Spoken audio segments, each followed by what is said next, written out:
Assalamualaikum warahmatullahi wabarakatuh. Saya Lana Fauziah dengan NIM 0521044. Pada kesempatan kali ini akan menjelaskan beberapa materi terkait dengan jaringan nirkabel untuk memenuhi ujian tengah semester pada mata kuliah ini. Yang pertama, konsep umum jaringan nirkabel. Yang kedua, perangkat keras jaringan nirkabel. Yang ketiga, konsep umum WIPAN. Yang keempat, konsep umum WLAN. Dan yang terakhir adalah jenis keamanan WLAN. Langsung saja ke pembahasannya. Yang pertama, konsep umum jaringan nirkabel. Jaringan nirkabel ini adalah koneksi tanpa kabel yang memungkinkan perangkat untuk berkomunikasi dan bertukar data, yang mana melalui gelombang radio atau inframerah. Dan ini meliputi berbagai teknologi seperti Wi-Fi, Bluetooth, dan 5G yang memungkinkan akses internet, transfer file, dan komunikasi antar perangkat secara efisien tanpa kabel fisik. Lalu jaringan nirkabel ini juga merupakan teknologi yang dapat menghubungkan dua atau lebih perangkat lunak berkomunikasi tanpa harus menggunakan kabel dalam transmisi data tersebut. Artinya, dengan menggunakan jaringan nirkabel, kita bisa saling terhubung meski berada dalam kondisi jauh dari router. Jaringan nirkabel atau yang disebut dengan wireless ini juga menggunakan gelombang elektronik seperti mikro, radio, hingga infrared untuk proses pengiriman data antar perangkat. Selain itu, jarak yang bisa dijangkau menggunakan jaringan nirkabel pun beragam. Ada yang hanya dalam jangkauan jarak dekat, dan juga ada yang dalam jangkauan jarak jauh.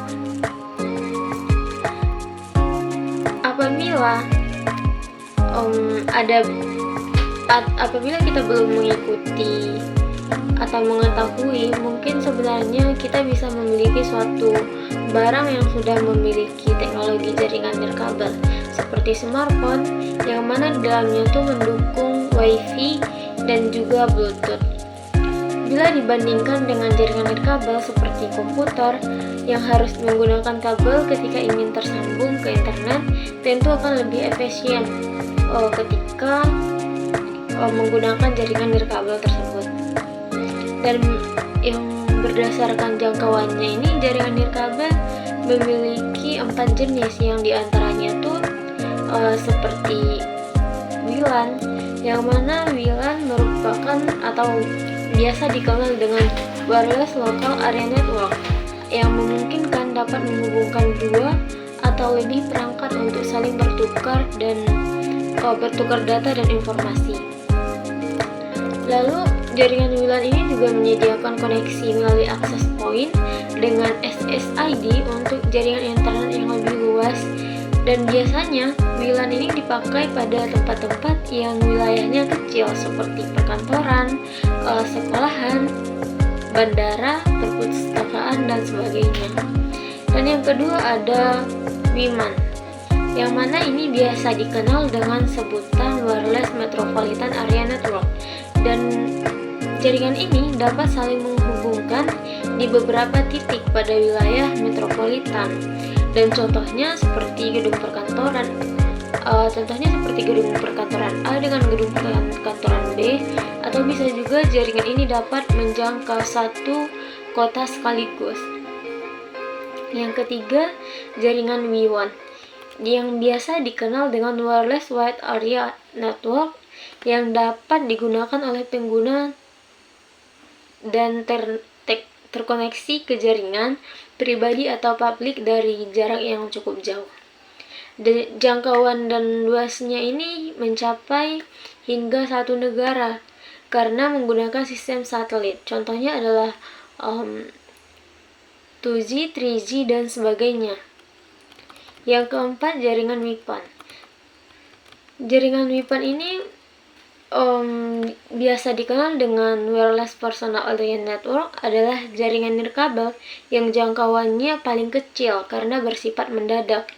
Adapun jarak yang dijangkau oleh jaringan WIPAN ini seperti 10 meter. Contohnya jaringan WIPAN adalah seperti Bluetooth yang tersemat di smartphone, laptop, tablet, dan sebagainya.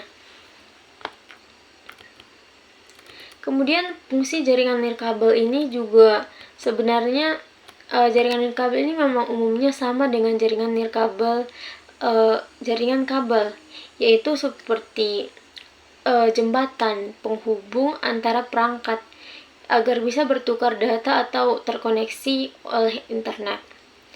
Hanya saja pada jaringan nirkabel ini pengembangan dan pembaruan teknologinya dari jaringan kabel digunakan dari jaringan kabel, dan manfaat jaringan kabel ini juga sangat memberikan banyak manfaat bagi pengguna. Dan adapun manfaat dari jaringan nirkabel ini seperti bersifat praktis, yang mana pengguna dapat mengakses jaringan dan dari berbagai tempat selama tempat tersebut dapat dijangkau jaringan nirkabel. Selain itu juga kita tidak harus selalu terkait dengan kantor dan bisa melakukan konferensi tanpa harus datang ke kantor karena bisa mengeluarkan fitur video call. Yang keuntungan yang kedua itu konfigurasinya yang lebih mudah, yang mana ketika menggunakan jaringan tersebut, pengguna tidak perlu menyusun kabel yang kompleks agar dapat membangun koneksi jaringan, sehingga dengan adanya jaringan nirkabel, konfigurasi dapat dilakukan dengan lebih mudah. Dan yang ketiga, perluasannya lebih mudah. Maksudnya adalah ketika pengguna akan memperluas jaringannya, maka bisa menambahkan dengan hanya peralatan yang sudah ada. Jadi pada jaringan ini kita bisa menggunakan dengan seadanya. Dan berbeda dengan jaringan kabel yang harus membutuhkan kabel tambahan untuk memperluas jaringan, yang mana membutuhkan biaya tambahan yang lebih besar. Kemudian pada jaringan nirkabel ini ada juga yang disebut dengan keamanan, yang mana keamanan pada jaringan nirkabel ini mengalami kemajuan yang sangat pesat, khususnya dalam hal keamanan. Pasalnya, jaringan ini dilengkapi dengan perlindungan keamanan yang kuat. Selanjutnya, jaringan ini juga dapat meningkatkan produktivitas, yang apabila dalam suatu perusahaan menggunakan jaringan nirkabel yang sama dapat memudahkan integrasi dan kerjasama. Lalu kelebihan pada jaringan nirkabel ini juga sangat bagus dan dapat menguntungkan setiap pengguna.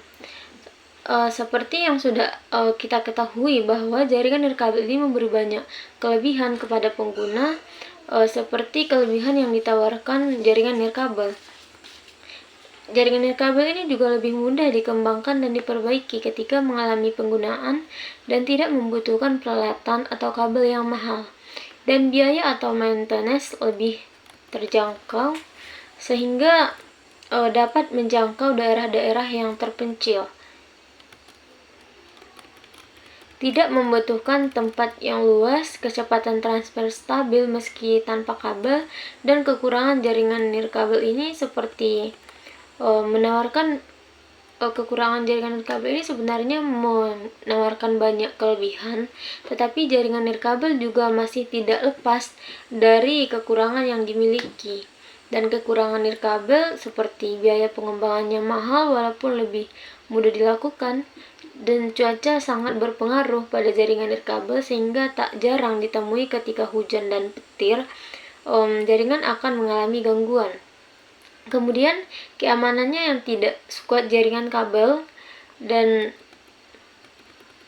jaringan nirkabel ini juga adalah jaringan teknologi yang sangat relevan pada era sekarang ini, di mana orang-orang tidak direpotkan dengan kabel-kabel ketika ingin berkomunikasi jarak jauh sekalipun.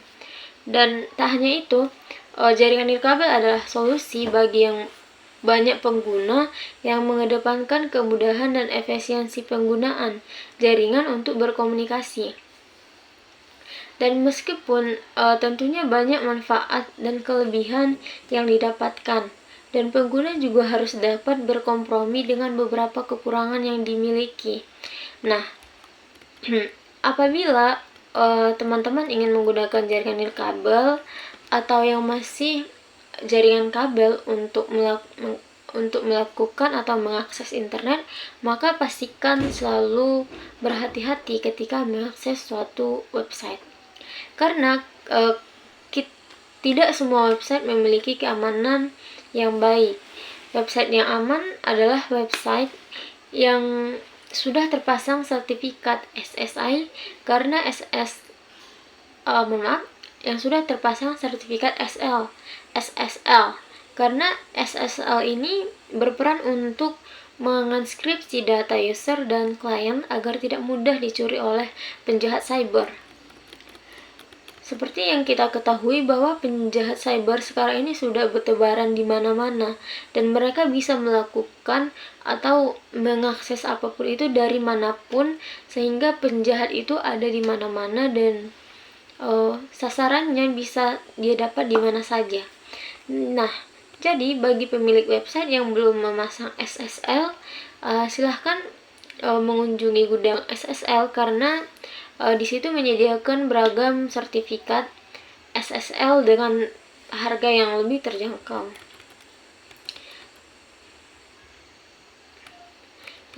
Materi yang kedua yaitu perangkat keras jaringan nirkabel. Perangkat keras jaringan nirkabel yang mana ini memiliki berbagai komponen yang digunakan untuk memfasilitasi komunikasi nirkabel antar perangkat, seperti access point atau yang dikenal dengan AP, disingkat dengan AP, yang merupakan titik akses yang memungkinkan perangkat untuk terhubung ke jaringan nirkabel. Access point ini juga digunakan untuk menyebarkan sinyal Wi-Fi di area tertentu. Yang kedua ada router. Router nirkabel ini juga mengarahkan lalu lintas data antara perangkat dalam jaringan dan internet. Mereka juga sering memiliki fungsi access point yang terintegrasi. Yang ketiga adalah antena, yang merupakan komponen yang memancarkan dan menerima sinyal nirkabel, sehingga ada berbagai jenis antena yang termasuk adalah internal dan eksternal, yang digunakan tergantung pada kebutuhan jaringannya. Lalu yang ketiga, kartu jaringan nirkabel atau biasa dikenal dengan Wireless Network Interface Card atau WNIC. Ini adalah kartu perangkat keras yang dipasang pada perangkat seperti laptop atau desktop untuk memungkinkan koneksi nirkabel. Yang kelima adalah repeater, yang mana perangkat keras ini digunakan untuk memperluas cakupan jaringan nirkabel dengan mengulang dan menguatkan sinyal dari access point. Yang keenam ada bridge, yang mana perangkat keras ini membantu menghubungkan dua jaringan nirkabel atau satu jaringan nirkabel dengan satu jaringan kabel saja. Lalu yang ketujuh ada modem, yang mana perangkat keras ini juga merupakan perangkat keras yang mengkonversi sinyal digital dari komputer ke sinyal analog yang dapat dipahami oleh jaringan telepon atau sebaliknya. Yang terakhir adalah switch, dan perangkat keras ini juga digunakan untuk menghubungkan beberapa perangkat dalam jaringan nirkabel dengan kabel dan kemudian memberikan konektivitas yang lebih stabil dan cepat. Itu adalah beberapa contoh perangkat keras yang umum digunakan dalam jaringan nirkabel, dan meskipun ada juga perangkat tambahan yang dapat digunakan, itu tergantung pada kebutuhan spesifik jaringan tersebut. Lanjut ke materi yang ketiga, adalah konsep umum WIPAN, yang mana jaringan WIPAN ini dikenal dengan Wireless Personal Area Network, yang merupakan kepanjangan dari WIPAN tersebut, adalah jaringan nirkabel yang dirancang untuk menghubungkan perangkat pribadi atau perangkat jarak yang sangat dekat, biasanya dalam radius beberapa meter hingga beberapa puluh meter. Dan konsep umum dari WIPAN adalah menciptakan lingkungan jaringan yang memungkinkan perangkat elektronik seperti smartphone, laptop, handset kabel, dan perangkat pintar lainnya untuk berkomunikasi dan berbagi data tanpa menggunakan kabel fisik. Teknologi umum yang digunakan dalam WIPAN ini termasuk seperti Bluetooth, Zigbee, dan Near Field Communication atau NFC. Bluetooth dan misalnya memungkinkan perangkat untuk saling berkomunikasi dalam radius hingga sekitar 10 meter. Sementara Zigbee ini sering digunakan untuk aplikasi rumah pintar dan sensor jarak pendek. WIPAN ini juga memungkinkan adopsi teknologi tanpa kabel dalam skala yang lebih kecil dan memungkinkan interaksi antar perangkat yang mudah dan tanpa hambatan. Dan ini sangat berguna dalam skenario di mana konektivitas sementara dan cepat diperlukan, seperti transfer file antara perangkat dan penggunaan handset nirkabel atau pengendalian perangkat rumah pintar dalam suatu ruangan.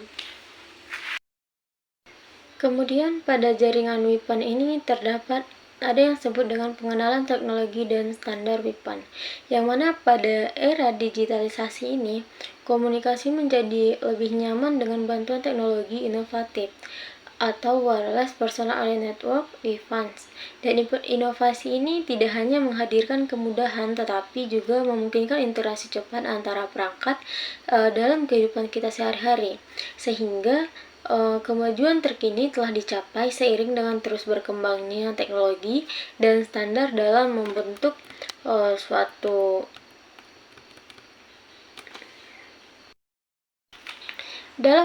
kembali komunikasi nirkabel, yang mana pada pembahasan ini kita akan menjelajahi berbagai WIPAN yang seperti di dalamnya itu seperti Bluetooth, Zigbee, atau UIB beserta protokol induknya seperti IEE dan forum NFC. Kemudian sebenarnya WIPAN ini memiliki sejarah dan perkembangannya juga, yang mana pada sejarahnya WIPAN ini mencakup area yang relatif kecil yang biasanya dalam radius 10 meter, dan perkembangan WIPAN ini dapat ditelusuri kembali ke masa awal komputasi ketika kabel digunakan untuk menghubungkan perangkat seperti printer, modem, dan keyboard. Pada tahun 1990-an, standar jaringan nirkabel baru yang disebut dengan Bluetooth ini dikembangkan oleh insinyur Ericsson John Ullman dan Jeff Hairston, yang mana mereka memperkenalkannya sebagai spesifikasi terbuka untuk komunikasi nirkabel jarak pendek antara ponsel, personal digital assistant atau PDA, laptop, dan komputer lainnya. Kemudian juga komputer komersial ini pertama dengan kemampuan Bluetooth internal ini dirilis pada tahun 1999, yang mana produk ini juga termasuk pada ponsel Motorola Time4 atau dengan modul Bluetooth tertanam, dan komputer laptop IBM ThinkPad A30 dengan adapter Bluetooth berbasis kartu atau PC opsional. Sehingga perkembangan penting lainnya dalam teknologi WIPAN adalah kelompok IEEE 802.15 ini yang mulai mengerjakan standar jaringan area pribadi nirkabel jarak pendek pada bulan Agustus 1999. Sehingga kelompok ini bertujuan untuk menciptakan standar komunikasi nirkabel berdaya rendah antara perangkat terdekat yang dapat beroperasi tanpa mengganggu satu sama lain atau jaringan WiFi lain yang beroperasi di dekatnya. Kemudian salah satu dari jaringan WIPAN ini juga diimplementasikan oleh standar IEEE ini. Yang paling sukses adalah Zigbee, yang merupakan protokol jaringan mesh yang berbiaya rendah yang banyak digunakan untuk sistem otomasi rumah, termasuk kontrol pencahayaan, kontrol sistem pemanas atau pendingin, dan solusi pemantauan keamanan. Sehingga jaringan WIPAN ini juga semakin meluas dengan munculnya teknologi IoT Dengan munculnya teknologi IoT atau Internet of Things ini, sehingga saat ini beberapa protokol seperti NFC atau Near-Field Communication, RFID, Radio Frequency Identification, dan Wi-Fi Direct menyediakan opsi konektivitas di antara berbagai perangkat dalam jarak dekat, sehingga semakin meningkatnya skenario aplikasi untuk jaringan ini mulai dari kota pintar hingga kasus penanggulangan otomasi industri yang dimana pada masa pakai baterai sangat penting dalam penggunaannya. Dan protokol hemat daya yang lebih rendah dibandingkan LAN tradisional dengan biaya overhead konsumsi daya yang jauh lebih sedikit sekaligus menyediakan cakupan di mana-mana yang belum pernah ada sebelumnya. Yang sehingga perluasan aplikasi ini juga interaksi manusia didorong sehingga semakin memperbanyak keuntungan yang diperoleh baik itu di industri maupun di perdagangan. Dan ada beberapa jenis dari jaringan WIPAN ini seperti Bluetooth yang digunakan untuk menghubungkan berbagai perangkat termasuk ponsel pintar, Zigbee, dan menemukan beberapa penerapannya dalam otomatisasi rumah dan pengukuran cerdas, yang sementara ultra wideband atau UWB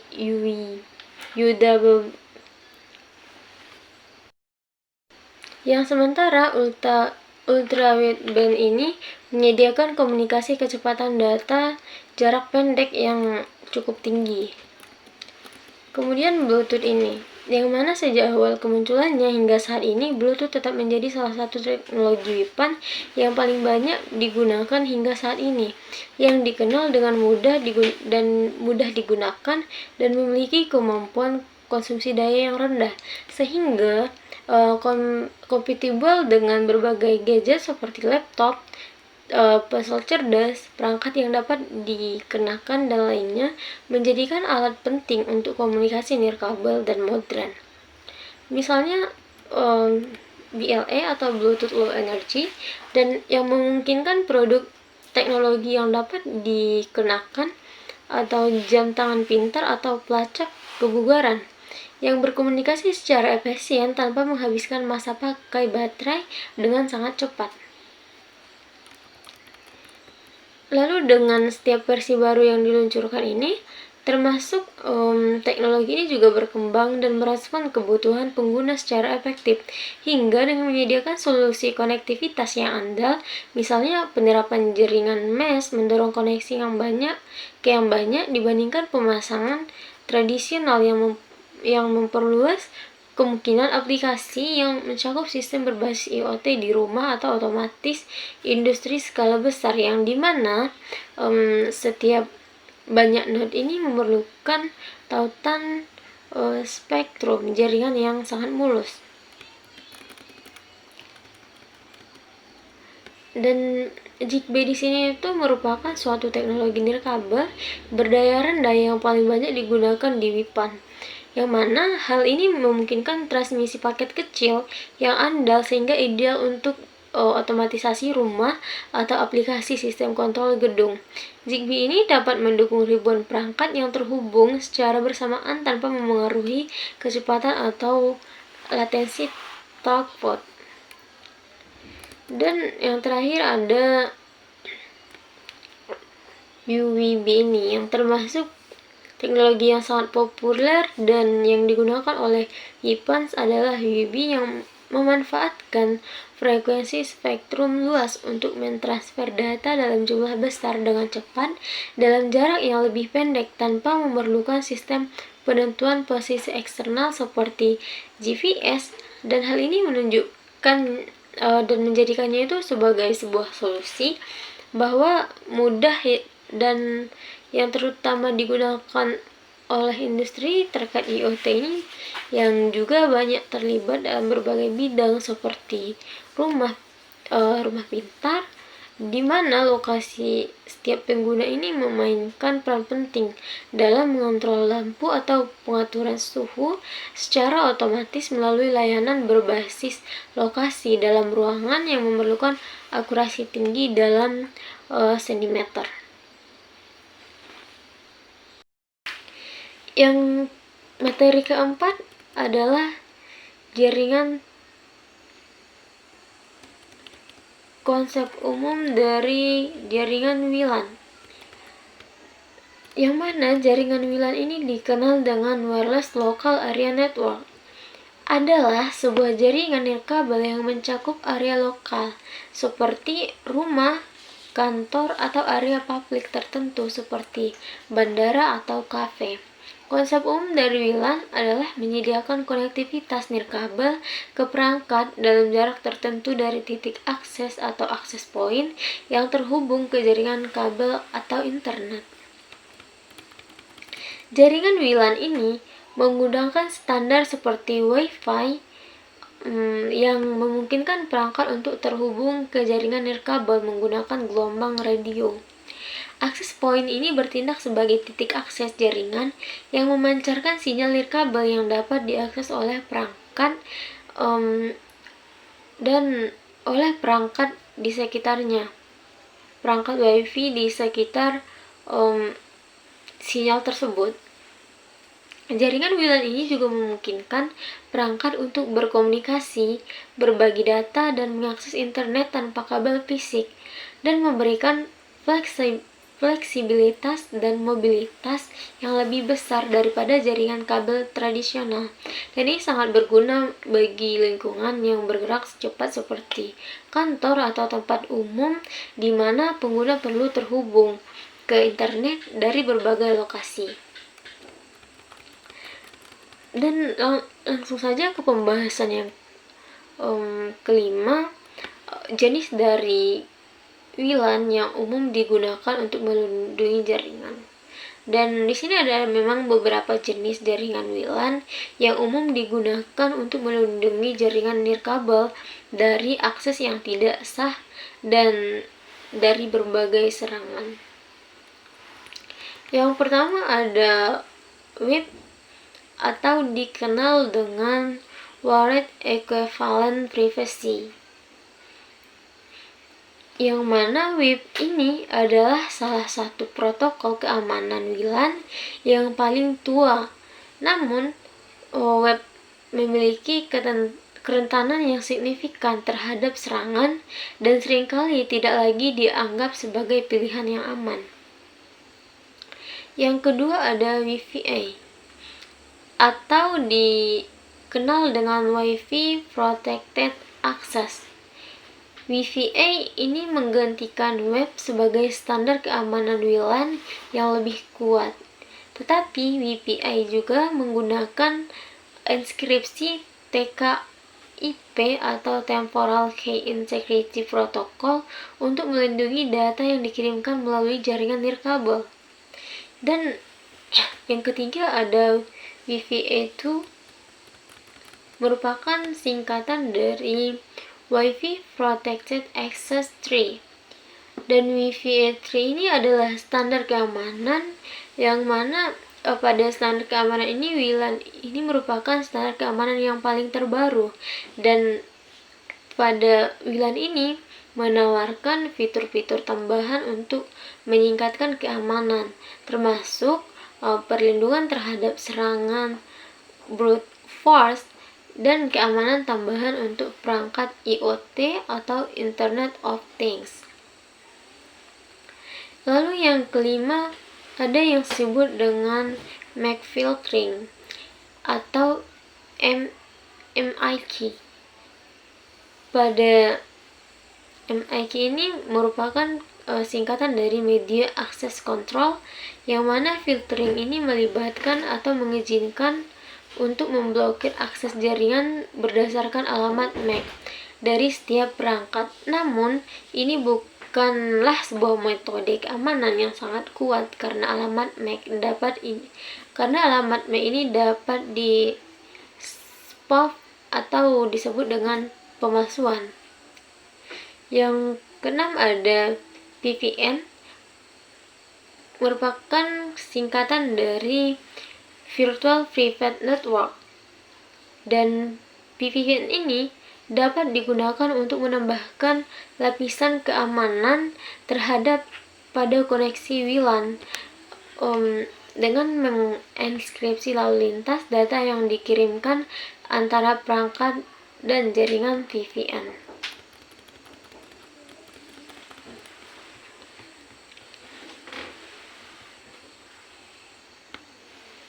Dan jaringan VPN ini juga merupakan pilihan keamanan WLAN yang tepat tergantung pada kebutuhan dan keamanan jaringan yang diinginkan. Sehingga idealnya kombinasi dari beberapa metode keamanan yang berbeda dapat digunakan untuk menciptakan lapisan keamanan yang lebih kuat. Baik, sekian video saya pada kesempatan kali ini untuk memenuhi ujian tengah semester pada mata kuliah jaringan nirkabel. Kurang dan lebihnya saya Lana Fauziah memohon maaf. Billahi taufiq wal hidayah. Wassalamualaikum warahmatullahi wabarakatuh.